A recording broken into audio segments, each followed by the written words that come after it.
So you often hear me talk about why it's important to retire sooner rather than later. And a lot of folks have a desire to travel when they retire. But let me tell you, retiring and traveling, the traveling part of that is a heck of a lot easier when you're in your 50s and your early 60s as opposed to your late 60s and early 70s. So I'm recording this literally sitting on the floor of a bus heading down to Mexico City because my bus got in an accident. So I think it's important. This is, as I sit here on the floor, it's an important reminder for all of us to think about what's on your bucket list. What are the things that are important for you that you want to do? And you know what? About a year ago this time, I reported on climbing a volcano. And when I got done from that trip, I said, this is probably the last volcano for the rest of my life that I'll be able to climb because it was tired. So I'm using this unusual setting here just as a reminder that, if I was 70 or 80 years old, this would really be a problem. So don't put off traveling. There's a great book. It's got a weird title, but it's called Die with Zero.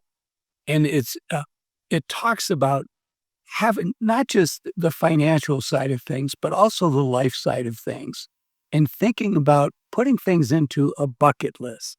What are the things that you want to do? And not necessarily bucket list by the end of your life, but bucket list by, what are the things that are easier to do in your 50s than in your 60s?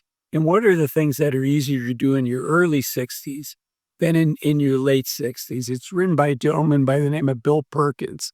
And I was actually going to write a book on the financial side of what Bill Perkins talks about, which is just, what are we saving all this money for? We're not going to be able to use that much of it once you turn 75 or 80. You've got your go-go years, and then you definitely have slow-go and no-go years. So read Bill Perkins' book, and I decided not to write my version because Bill did such a good job. Another thing that is worth thinking about is we tend to put off retiring just because it's a huge transition, right? It's this transition into the unknown for 20, 30, 40 years. You've been working a job, you've been going into work, you work with a group of people that hopefully you enjoy, and you have this routine. You know what your role in life is. And now all of a sudden when you retire, you're put into this situation where you have to decide who you are. You have to decide what your routine is. But unless you're going to work until the day you die, which few of us want to do, even if you love your job, unless you're going to do that, at some point, you're going to have to go through this transition in life. And it reminds me of like when young people leave home for the first time to go to college. Like I'm reminded of my oldest daughter when she left to go to college. And everything she owned in the world was in 2 suitcases. And they were heading out to the airport to go where she was going to go to college. And it was her warm and cozy cocoon that she was leaving, and her family pet of, basically she would call our dog Crystal her litter mate that helped raise her. And it's scary, but I can tell you, if my daughter were here, she would tell you that, she probably never wants to live with mom and dad again. She enjoys living on her own.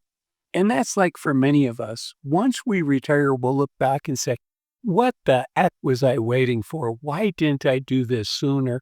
So put together a plan, not just a financial plan. The financial side of things is important. And if you don't have a financial plan, sadly, only 1 in 4 people in the United States have a RIM financial plan, despite the fact that 90% of people that have one say it brings them a lot of peace of mind.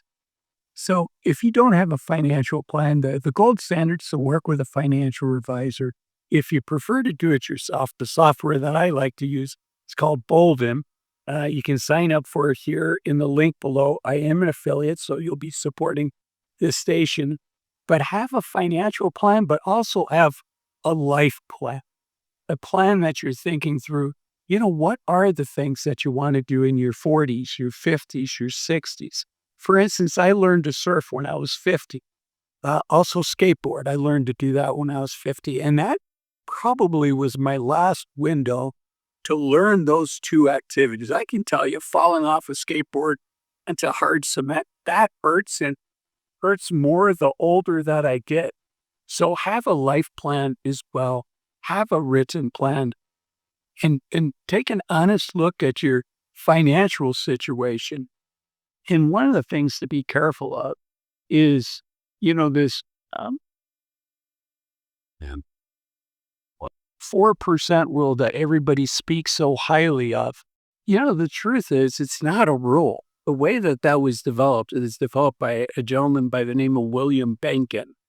And he was a aerospace engineer from MIT before becoming a financial planner. He was also the chief financial officer for his family's business.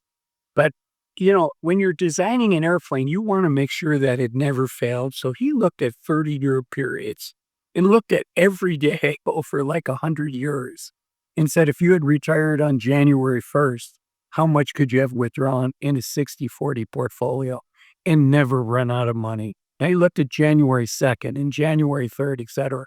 Then he found the one case out of all of that um, where somebody would have run out of money during their lifetime.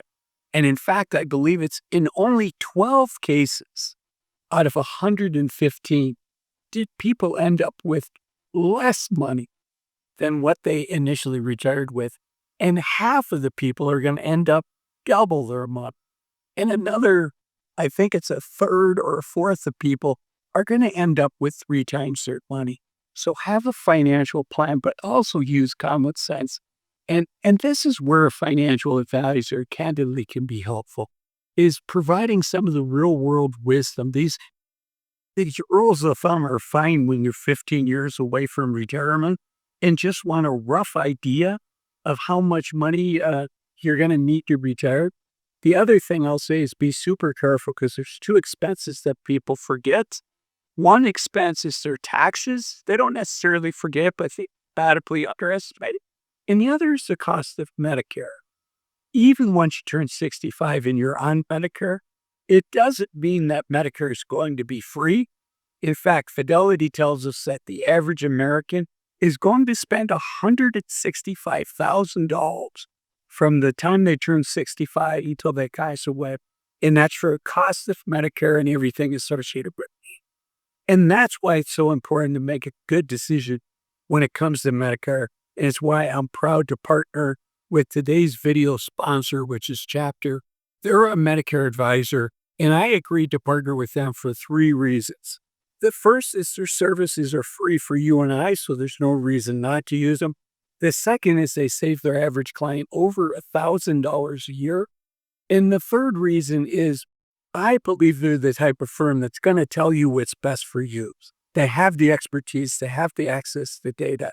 And what they do is they apply that expertise. They listen first, hear what your situation is, and then they're going to tell you what the best plan is.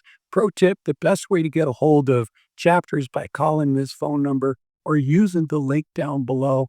And the last thing I want to talk about is as you do your financial plan, as you think about the things that are important to you, one of the things that many people say is, I wish I had saved more along the way. And if that's you, the best time to plant a tree was 20 years ago. The second best time is today. And so do what you can to save as much as you can. I like to use a rule that's called the 50-30-20 rule, where 50% of your after-tax income is for necessities in life. Things like paying your rent, putting gas in your car, buying groceries, not going out to eat, not the cardboard boxes that show up on our front porch, but the necessities. And then 30% on the wants, taking trips like I'm on now, going out to eat instead of eating at home. And if you do that, that leaves 20% for saving. And if you can save 20% a year, it's not going to take long until you can make a big dent in how much you save for retirement. And speaking of that, a big decision is, when's the right time to retire? And that's why I made this video of why waiting to 65 to retire might be a big mistake.